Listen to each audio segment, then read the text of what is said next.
What is up, everyone? I'm Jeff London. This is the Mediocre Alaskan podcast, where we are intolerant to weak-minded attitudes that keep people from pursuing new and exciting things in the areas of fitness, outdoors, and general lifestyle. Episode 56 with my buddy Zack Trudeau. We are on a river near Ketchikan, hanging out, talking about bears, talking about resources, talking about some poor fishing this year, talking about putting up fish, talking about eating what we kill, and that's coming up. Quick episode. Make sure you check out themediocrealaskan.com for content, and here we go with episode 56, Bears, Putting Up Fish, and the Future of Resources. Here we go. I would have thought there would be underneath that log. Yeah. I'm not even seeing anything roll. Some cohos, anything. Just sitting, resting up. It's surprising. Maybe on that bank there. I don't know. Yeah. It's a good spot for bear to come down. Yep. How old do you think that bear was? You think it was a 2-year-old that we just saw? Yeah, maybe first year out of the den. And you know what? I've been seeing a lot of those. Yeah.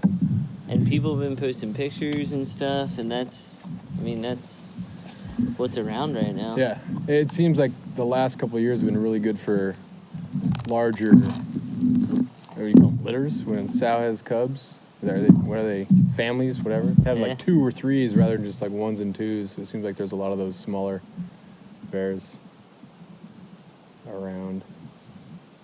Well, the berries have been good the past couple of years. Yeah. And you had a lot of bears back in PA, right?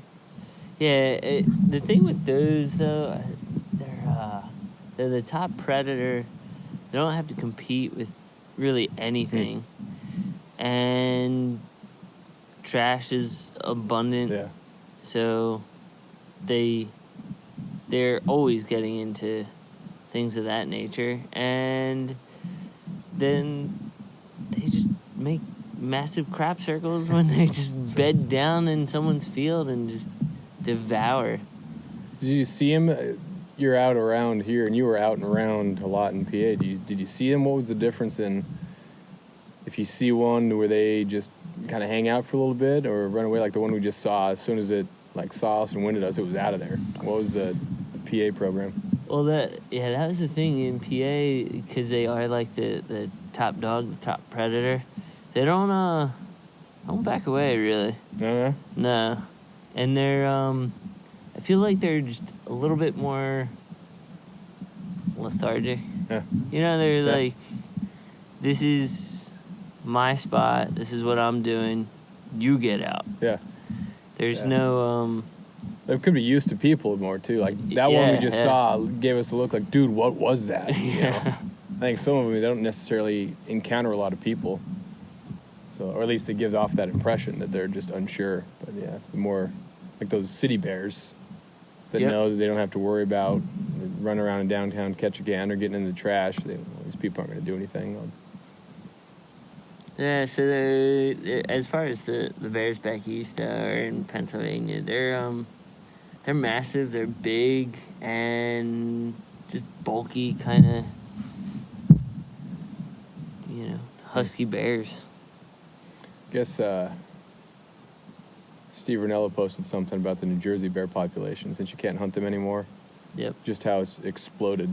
And they have the highest, I think it was the highest concentration or population density in North America in New Jersey, which people think New Jersey is just all paved over asphalt, like it's a cesspool. But I guess there's some pretty open areas, but there's going to be encounters, man. It's going to be dangerous. Oh, yeah. And it's happened, and it'll continue to happen until, I think, something bad probably won't occur, but the bears will start competing so much with one another. Oh, yeah. They'll start getting malnourished. Yeah. Disease will start to take effect. It happened with the whitetail population in Valley Forge, where the deer honestly didn't look like deer. Yeah, it's pretty sick. Yeah. So there's definitely that sense that right now that we need to protect that bear population for whatever reason. Well, it's not socially acceptable anymore. if everyone lives in urban settings, no one lives out in the country anymore. No one has to do it anymore, so we shouldn't do it. That's the perception. And as soon as if there is an encounter, they're going to justify it by saying, or not justify it, but they're going to explain it as, well, we're in their territory, and so it's kind of our fault. And so it's not our mistake that we are not allowing anybody to hunt them. People don't admit that they're wrong, or very rarely do they do that. So they won't look at the management and think, maybe we should take care of some of these. Or they'll just say, state, take care of it, but we want to not allow hunters to do any sort of regulation. In California with the mountain lions, they're eating dogs, and it's not good. Yeah, they're on the trails. They're yeah. You can't hunt them. You can't let people pay money to regulate the population. You have to have the taxpayers pay for people to go out and do it. But people got to eat, or animals got to eat. And there will be one individual, one instance where someone then gets the balls to, let's take a selfie. Let's start doing this. Oh my gosh. I think it was Joe Rogan posted a little video of some dude in Yellowstone, I think, and he was really close to an elk, like 10, 15 feet from an elk, and just filming it. And then the elk, was saying, hey, dude, get away from me, as an elk knows how to do with that massive rack. Lowered it and kind of, stomped at him, and the guy just backed up a little bit, and someone was yelling, hey, this is not funny, get away, someone's going to die. But we're so dumb. If there's a certain amount of leeway you can give people who haven't experienced it and don't really know what's going on. But where's our basic curiosity for wild animals? Do we really think, or it appears that some people think that the entire world is now a tame zoo and nothing is wild anymore, because from your urban setting or your urban view, everything is on the grid. Wildness is a thing of the past. Animals in Yellowstone or these parks are docile and there for picture taking. It's just not the case. And then you get too close and an animal does something, and then you have to put the animal down because it was aggressive. Well, it wasn't aggressive. Yeah. The human was stupid. And there is that sense of we are in their territory, and that whole bag of beans. But you do have to use your noggin from time to time. Yeah, and even the most trained hunters, gatherers, they come across animals that they spook or they scare, and of course they're going to come at them, and it catches even the best of those guys off their guard. Yeah. And it happens, but you got to be smart about it. Yeah, there's a profound difference between a skilled person who knows and respects stuff, who happens to be, for whatever reason, put in a bad situation, or we've jumped bears before where you're just walking through and you happen to be quiet and the bear's there and trying to figure out what you are. You might split a sow and cubs, and then people who almost willingly put themselves in a terrible situation, getting too close to bison, getting too close to bears, and dude, that thing is massive. Yeah, you can't communicate. It's not trained. It's wild. Yeah, it might be in the middle of whatever that city is in there. What's that? You been to Yellowstone? You approach from the north. Is it Mammoth?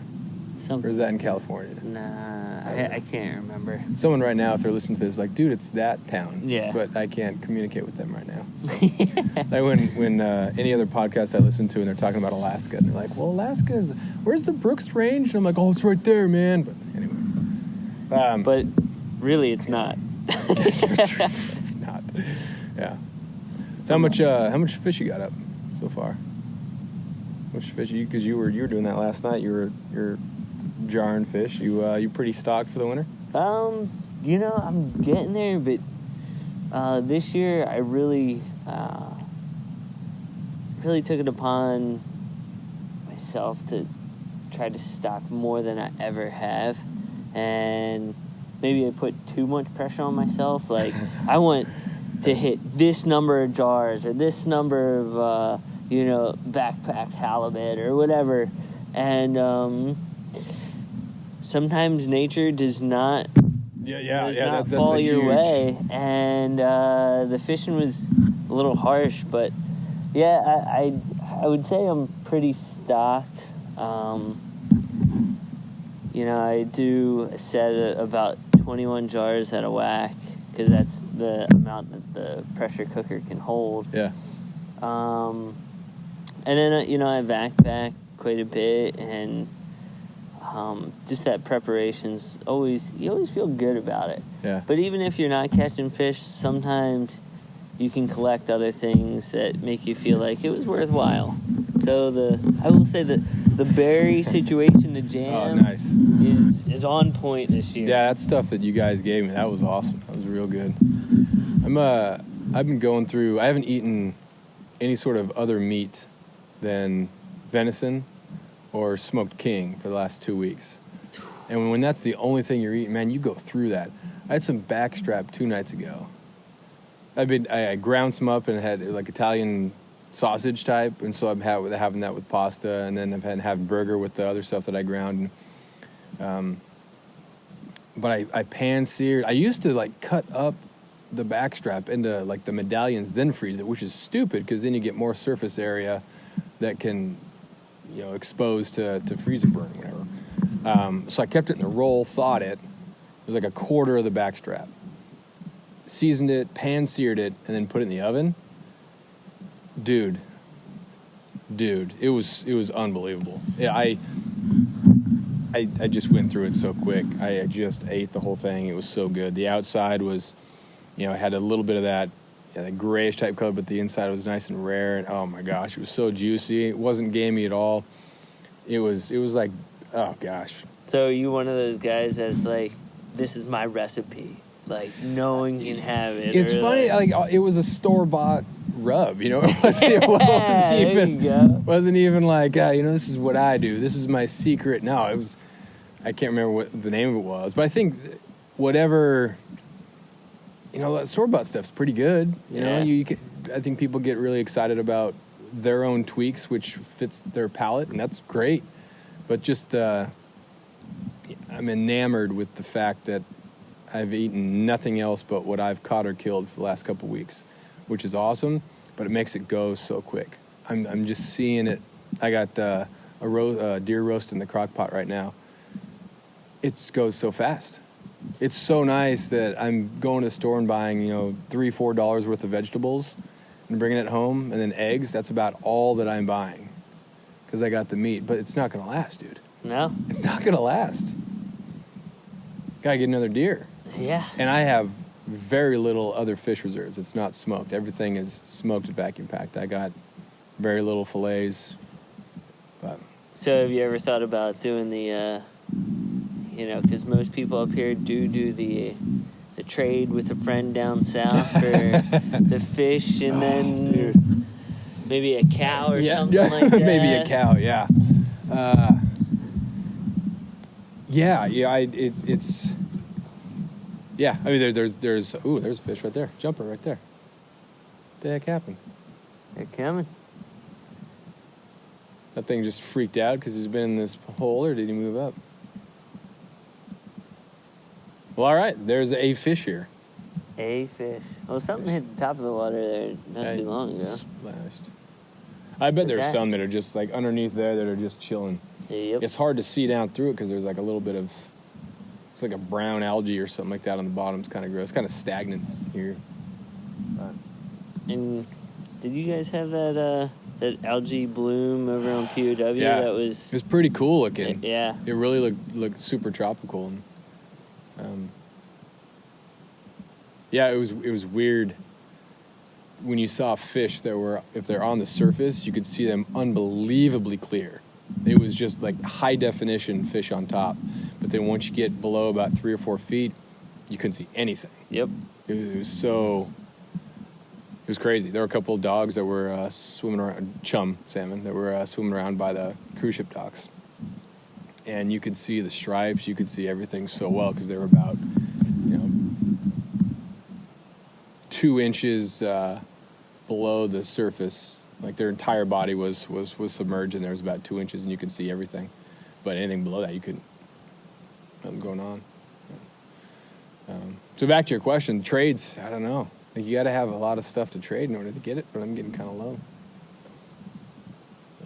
That was nice, though. I did that for the first time, and it was a small amount, but it's nice to just get that variety. I'm a man of diversity. I like a little bit of this, a little bit of that. Yeah. So, is that something hitting? I don't know. There's got to be some, like the fry, the yearling fish that are around. This is one of the deeper spots, so it looks like some of those are coming up on the surface. This too would be a great spot if there was like resident trout in here. Yep. But they just move around so much, go into the lakes because the winters suck. But after years of fine print contracts and getting ripped off by big wireless providers, if we've learned anything, it's that there's always a catch. So when I first heard that Mint Mobile offers premium wireless starting at just $15 a month, I thought, what's the catch? But after talking to them and using their service, it all made sense. There isn't one. Mint Mobile's secret sauce is that they're the first company to sell wireless service online only. They cut out the cost of retail stores and pass those sweet savings directly to you. For anyone who hates their phone bill, Mint Mobile offers premium wireless for just $15 a month. I was hesitant about having to get a new phone and a new phone number, but with Mint, you can use your own phone with any Mint Mobile plan and keep your same phone and your same phone number along with all of your existing contacts. Mint Mobile gives you the best rate whether you're buying for one or for a family, and at Mint, families start at 2 lines. All plans come with unlimited talk and text plus high-speed data delivered on the nation's largest 5G network. Switch to Mint Mobile and get premium wireless service starting at just $15 a month. To get your new wireless plan for just $15 a month and to get the plan shipped to your door for free, go to mintmobile.com/waypoint.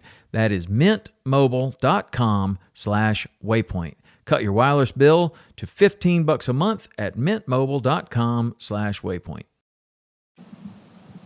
Yeah, that trade operation though, that's costly in itself, you know? it is. You gotta make the time and effort to catch all the fish for that person or whatever it may be, and then getting it down there. Yeah. Oh, yeah. It's really not an economical thing. They come out so much better, especially because they're getting fish that would cost $15-20 a pound at Trader Joe's.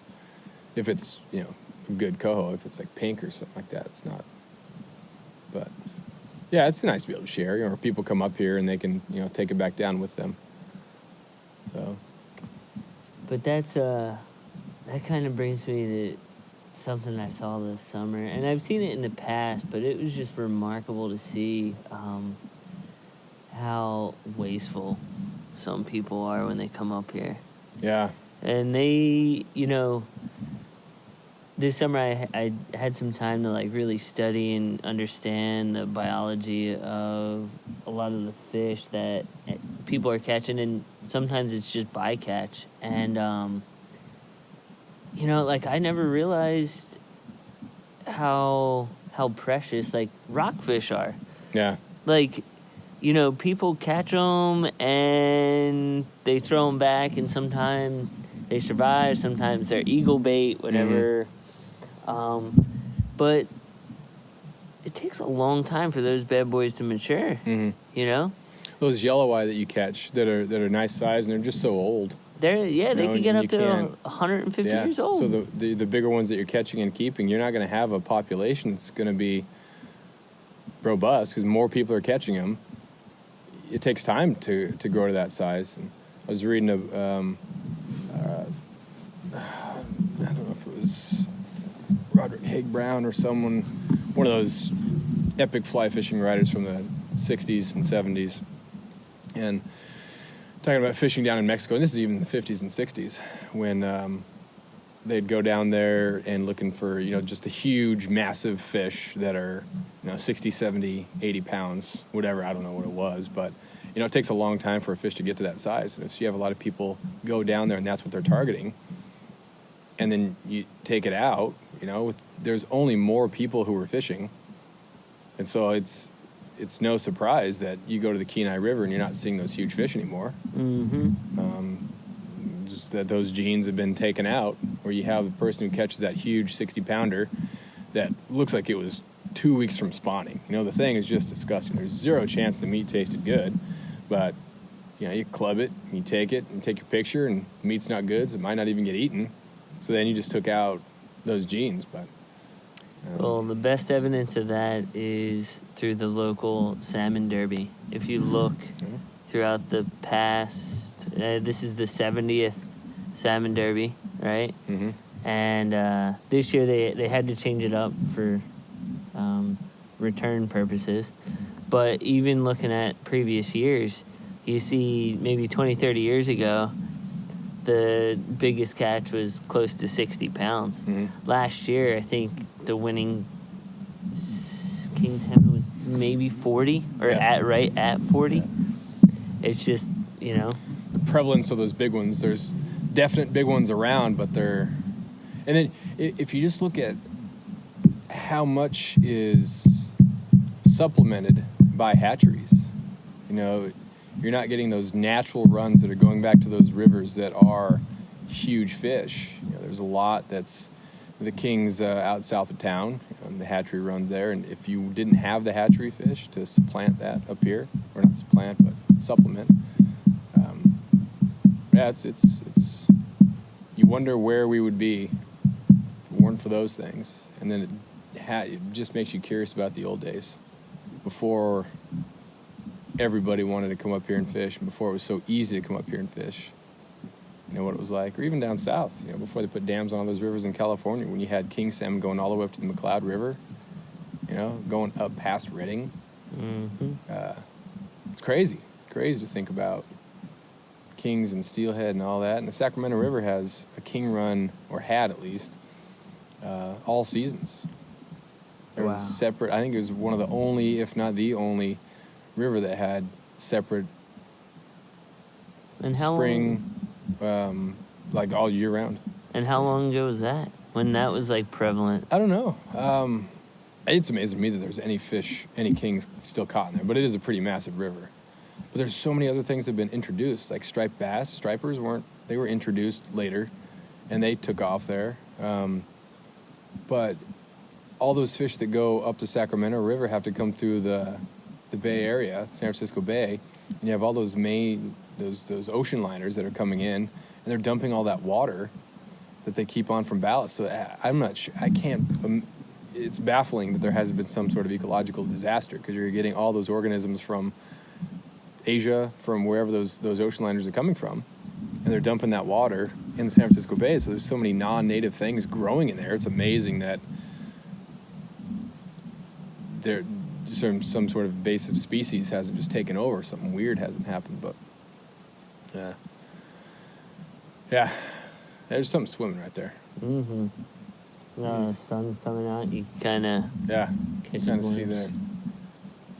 It's definitely not a holding fish. That's a panic sort of. Yep. I want to get out of this fishbowl. Could be too flirting. Doesn't know where to go. Or doesn't know how to flirt. One or the other. Flirt, yeah. The over-aggressive. Yeah. Enjoy it while you can, right? Yep. Not the flirting, but the fish populations. Yeah, you kind of wonder what it's going to be like in the next couple of years, This year, it was sad to see, some of the places just shut down their fisheries. Mm-hmm. Shut down what people kind of rely on. Yeah. Glad they did it to protect the resource. Yeah. But, it is sad to see that. And there's no one else that you could really blame except for us, Oh, yeah. Yeah, there's no question. It was funny, I was reading an article not too long ago, and they're saying how well protected some whales are now, especially the orcas, and how much fish they eat. Oh. Yeah. Okay. Things are really complex, man. I was telling my Adventure Lit class that things are, or journalism class, that in order to understand an issue is to at some point be confronted with a point of view or an opinion that's a really good point, but it's right in the face of what you believe. You want to protect the orcas? Yes. Love the orcas. Don't hunt orcas. It's crazy. Orcas kill a lot of fish. They kill a lot of fish. Those things are efficient killing machines. People who want to save, sea lions, right? Shouldn't kill sea lions, but sea lions, they're smart and they just wait at some of those dams in Oregon and California, mostly in Oregon, and they're just destroying the Chinook populations. Just absolutely, they're just waiting because the Chinook can't get up the dams, or they have to go so slowly. And there's a little rise over there. Yeah, the little guy. Yeah. Hit the top of the water. I would really like if there was a little more trout action closer on the bigger ones. Like those things, you're little. If you do something, fish with like a nymph or something really small, you're gonna catch all those little tiny like fry and the smolt, man, and that hook just does some severe damage. Yeah. Then if you get something bigger on, like a big old caddis or a big old stimulator, then it's too big. It's not really matching anything, so the trout you want to catch might not hit it. But there you go. Yeah. There's a jumper. Look at that. Pretty humpy-ish, huh? A little bit. It still didn't look too bad in color, though. No, it didn't necessarily look silver. It may have been his belly, but at least the belly hadn't turned maroon and sick. Man, what a late run, though, for that breed, for the pinks coming up here. It's... Because it just, it was a switch just a few weeks ago. Yeah, it seemed like weather changed a little bit, and you get that switch. It would be interesting to see if you were to compare the years and just how similar they are, or they're within a week or two, and how much of this is just kind of in our heads about bad runs, poor runs, low water. I took a picture, I think it was like 5 years ago on the Thorn River, and we had a ton of fish, and the water was super low. But I don't remember it being super low, but the picture was just as low as it was this summer. It was weird because this summer it was just in our heads, man, the water is so low, it's crazy, it's terrible. And then 5 years prior, about the same time of year, crazy, crazy low. Well, when everything's good, money's rolling into the state, when fishing's awesome, everybody's like, it's all good. It's all good. Yeah. Right now we are scrambling for reasons and yeah. Yeah. It's very likely that there were more rains in between the dry spells, and so more fish had pushed up, whereas this year we haven't had much rain. We've had just token little storms, but we haven't had the 2 or 3 days of rain, which it's not really fun for the summer, but you need them for the fish. We haven't had those, so this is definitely a unique year.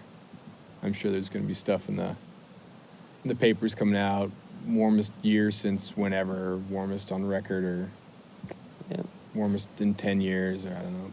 But it's neat to see, and I applaud biologists and all the work that they go in, all the, professors, local professors and stuff that get out, and they're doing the research that, you think about, I wonder how warm the water actually is. And they're out there, trekking to these places, getting temperatures, taking water samples, and so it's neat to see what they have to say. And they have published a couple articles this year saying, the waters have been extremely warm, and that could be the cause for all that algae bloom. Yeah. But when they actually take their numbers for the fish count, and this is just what is reported from those guys, that they've hit some of their numbers. Yeah, some of the escapement is on the low end, but still in the... Yeah, it's got to... Your different types of biologists, like the fish biologists, and then it's got to be kind of depressing at times. There's got to be so many alarms that are going off in their heads, dude, we're in so much trouble, but it's too complex for people to really get. some people are like, it's fine, we'll be all right. It's just one of those years, it's gonna be one of those jobs. It's kind of tough, but yeah, there's a lot that goes into it. The hatchery over on Prince of Wales in Klawock just always crushes the numbers, and the coho return up the Klawock River every year is just amazing. And then the hatchery run up at Whale Pass, last couple of years, has been pretty rough. Same island, but they're rearing the stuff in different lakes. What's the difference? I'm not sure if it's owned by the same private company or what's why one run would be so much better than the other. But yeah, it's a good thing there's people like that are willing to do that. Just like people like you willing to do elementary PE. That's just you don't have to grade a lot of homework, man, but that's a lot of daily energy. Yeah, I mean, it keeps me in shape. It doesn't really keep me sane. I find myself... you got to embrace that inner spaz. And that's exactly right. First day was just the other day, and I was like, man, I gotta spice it up. Last year, I had my long hair, and, I was the first year ambitious... teacher, just getting at it. So this year I was like, I gotta step up my game as well. So there's another fish. Good roll. Yeah. But this year I rocked my nice velour smoking jacket or sports coat, whatever you want to call it. Some I don't know, checkered patterned shirt with a nice tie. Good. And then, to look professional as much as possible. And then you have to be ready for PE, so I rocked my gym shorts and a pair of sneakers. Good. That's good. So, but that's what it takes, and I feel like that's what you got to do for the kids. You got to have fun with Seriously. it. Yeah, kids can smell people who are disingenuous or people who don't really want to be there. If you show up and you're a little bit, it's kind of disarming too. I do the same sort of stuff where most, I think, successful teachers have that energy and don't take themselves super, super seriously. You have to be able to not be totally ridiculous, but have to be able to disarm the kids a little bit and let them know that, it's okay. Because it's such a strange time. They don't have friends. It's brand new. They're scared. They're away from their parents, new school, whatever. And so to be able to connect with them and hey, it's all right, Look at me. You don't have to be so worried about those sort of things. Yep. You trip in the hallway, it's not so embarrassing. It happens. Everyone's done it. Everyone falls down, does weird stuff. That's what learning's all about. Yeah, that's right. No one's, maybe. If you were to look back and say, remember when this person tripped 2 years ago? Of course, it depends on how you trip and what happens there, but... Yeah. All right, man, you ready to roll? Yep. Watching the fish barely hit the top of the water. It's been fun. And fish might be singular. It might be plural, but it certainly is not abundant, that's for sure.